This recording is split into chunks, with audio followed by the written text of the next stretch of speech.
पतिभावगम्य कलादे कल्याण कलनाटकारे सदा सच्चिदानंद गाथा पुरारी नाम संतो अमोहा प्रहारे प्रसीद प्रसीद प्रभो मनमधारी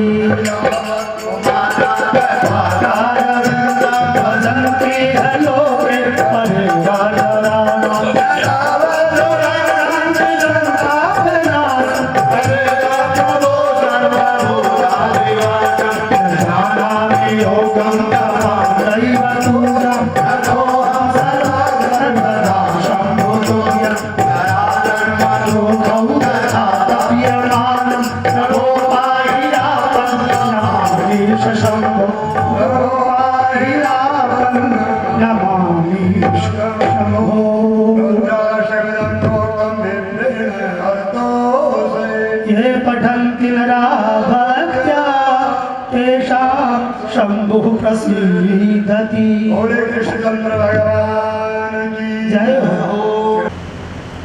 देखा कि अब जो है अभी तो द्रौपदी सर्वांतर अंतःकरण से समर्पित नहीं हुई है। भगवान द्वारका से क्या आए तो सर्वत्र व्यापक है, उनको आने में क्या देर लगती है। आखिर दुशासन आ ही गया और साड़ी खींचने लगा। अब जो है सुखाहे त्रिलोकीनाथ, अब तेरे सिवाय कोई नहीं, मेरा बल भी काम नहीं देता है, आप ही का सहारा है।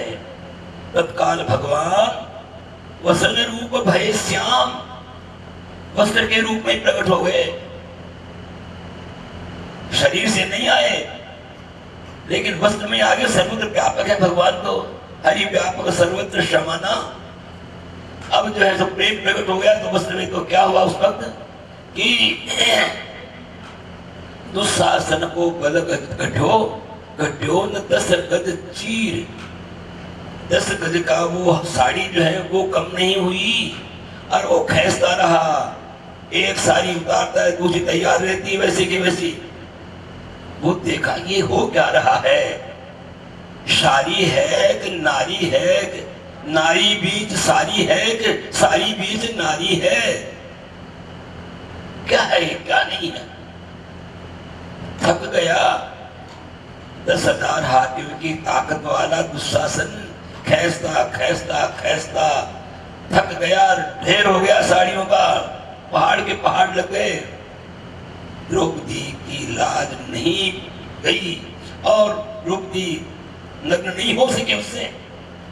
ऐसे भगवान त्रिलोकीनाथ है। तो वैसे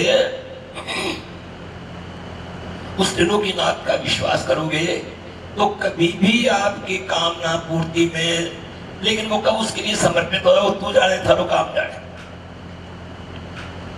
तो वही कुछ ना कुछ आपके लिए उपाय कर देगा, आपके शरीर में सामर्थ्य भी बना देगा और किसी के दूसरे में सामर्थ्य लेगा और कोई न कोई आकर के और आपकी रक्षा करेगा जरूर। भगवान उसी रूप में आ जाएंगे। सारे रूप ही तो भगवान के ही हैं। अरे भगवान के सिवा और है भी क्या, यही तो भागवत में लिखा है कि भगवान के सिवा कुछ है ही नहीं, भगवान ही भगवान है। इसलिए भगवान का अर्थ में विश्वास करो, भगवान का स्मरण करो और भगवान का जो है सो ध्यान करो। तो इस तरह से भगवान का ध्यान करने पर भगवान तत्काल आते हैं।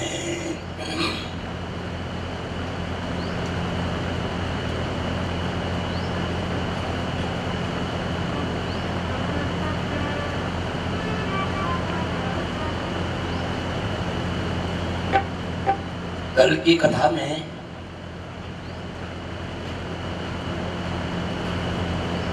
सती चरित्र हुआ था।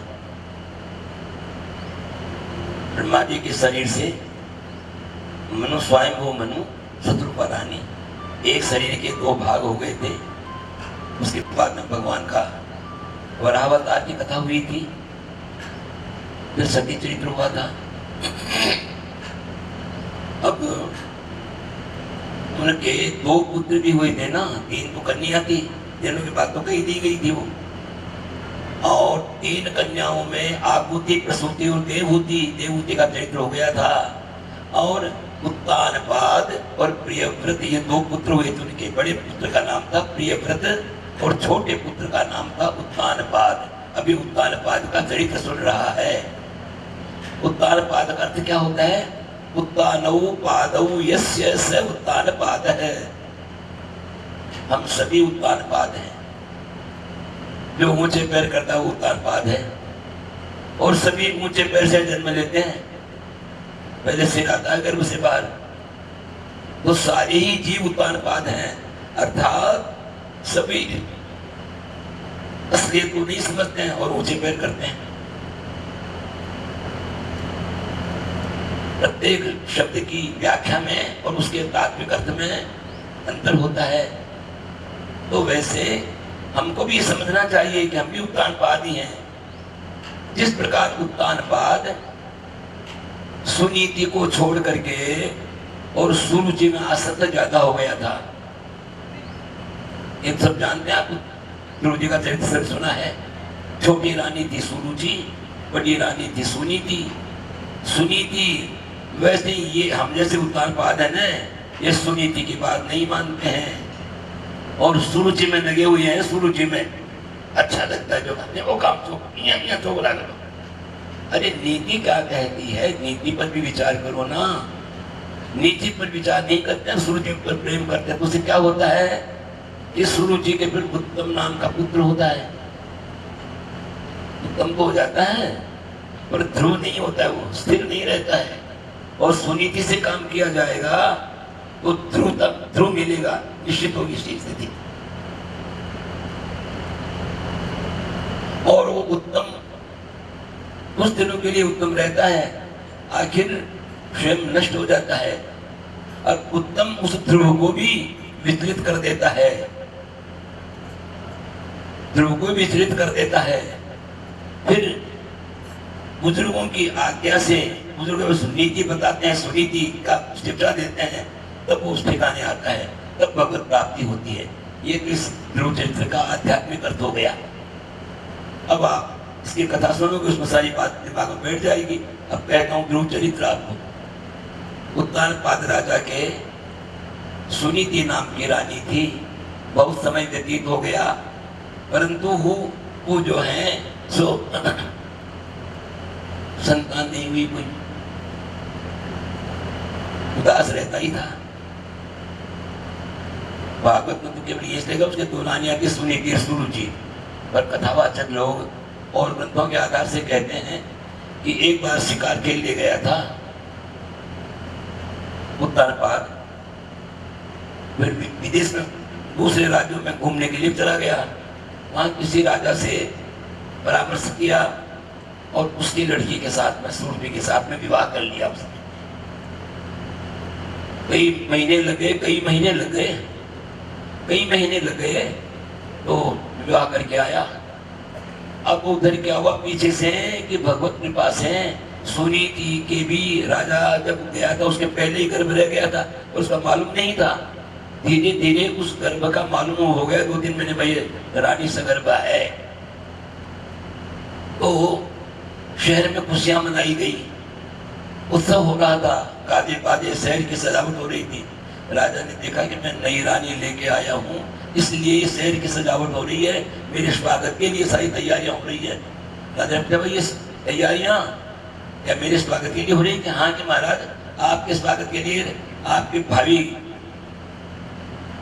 और साहब के लिए, भावी पुत्र के लिए। ये भावी पुत्र हाँ के जो बड़ी रानी जी है ना, उनको उनके गर्भ के लक्षण हैं और शुभ लक्षण है। विद्वानों ने कहा है कि इसमें भगवान का भक्त पैदा होगा और राजा का नाम अमर करेगा, ऐसा पंडितों ने कहा है। राजा मन में पछताने लगा, अरे रे रे मैंने गलती की है। विचार करता, कम से कम सलाह लेता, किसी से फिर बाद में विवाह करता, ये मैंने गलती करी है। तो वो पछताने लगा। लेकिन पछताने से क्या हो, विवाह करके लाया है। महलों में आया, महलों में आते ही वो सुरुचि कहती है कि ये कौन है इसमें, कि ये बड़ी रानी है। ये नहीं, बड़ी छोटी का सवाल नहीं, यहाँ तो रानी मैं ही रहूंगी और कुछ नहीं। वो तो पहले कदम में ही तो सुरुचि तो बात बिगाड़ देती है। सुरुचि इसका अर्थ हो देखो, यानी मन में पहले कोई बात दसती है कि जो अनुचित है वो दसती है। नीति की तरफ ध्यान नहीं देने वालों की बुद्धि उधर बिगड़ जाती है। अब बड़ी दिक्कत हो गई, राजा मन में पछताने लगा। अभी तो थोड़ा थोड़ा नीति का असर था उस पर, लेकिन धीरे धीरे धीरे सुरुचि में फंस गया, सुरुचि के प्रेम में फंस गया। सुरुचि ने देखो जी ये बात नहीं चलेगी, रानी में इसको मैं आंखों देखना नहीं चाहती, ये मुझे दिखनी नहीं चाहिए। तो राजा लोगों का काम बड़ा तरीके से होता है, वैसा का वैसा मैं दूसरा बनवा दिया। उसमें जो है सो रानी जो है सो उसमें दूसरे में महल में रहने लगी। ध्रुव नाम का पुत्र हो गया। अब कुछ दिनों बाद जो है वो सूर्य के भी पुत्र हो गया। उसका नाम तो पंडितों ने ध्रुव निकाल दिया। और फिर पंडितों ने देखा कि इसका नाम यदि गलत निकालेंगे तो राजा रानी दोनों नाराज होंगे। तो विद्वान लोग भी समझदार होते, पंडित लोग भी सब मौका देकर की बात करते थे, भाई ऐसा करो न घड़ा फूटे और न लाठी टूटे। ये साहब इन कंवर साहब का नाम है, इन राजपाल का नाम है उत्तम है, उत्तम। आजकल सेवा पुस्तिकाओं में जब वो लिखते हैं ना, क्या बोलते हैं, हाँ कोई यहाँ कर्मचारी नहीं वो तो नाम बोल देता भी, यानी सेवा पुस्तिका होती है, उसमें अधिकारी लोग हैं, सर्विस बुक में जो है सो लिख देते काम, इनका काम अच्छा है, यानी उत्तम है, यानी सामान्य और अत्युत्तम और अत्यधिक उत्तम, इस प्रकार 3 श्रेणी होती है उनमें। उनके मुताबिक फिर कर्मचारी के आगे जो है सो उसमें सर्विस में जो नोट लगने से वो आगे उसका अच्छे पद पर चला जाता है। तो वो उत्तम लिख दिया उन्होंने, उत्तम। तो देखा कहते उत्तम बहुत अच्छा है, ये नाम तो बहुत अच्छा है, सूरज को भी अच्छा लगा, उत्तम नाम रख दिया। अब जो है सो धीरे धीरे बहुत समय व्यतीत हो गया, 5 साल का तो हो गया ध्रुव, और उत्तम हो गया 4 साल का, थोड़ा छोटा था ना उससे। अब दोनों खेलते थे ही, लेकिन रानी बेचारी उस महल में नहीं आ पाई पड़ी। सुनीति को तो सूरज ने आने नहीं दिया। सुनीति आती है ना तो फिर वो सूरज भी चलने नहीं देती है। कारण नीति कहती है कि ब्राह्मण को ब्राह्मण के साथ ही ब्राह्मणी कन्या से विवाह करना चाहिए, परंतु वो जो है ना सूरज कहते हैं कि नहीं क्या होता है इसे, ऐसी बात मुझे क्या रहा है। इसी से भी वो जो है शूद्र कन्या से विवाह कर सकता है। वैसे पुराने जमाने में ब्राह्मण को अधिकार था क्षत्रिय कन्या लाने का और वैश्य कन्या लाने का अधिकार था। कई अपने उदाहरण मिलते हैं। इस जमाने में वो बात भी नहीं है।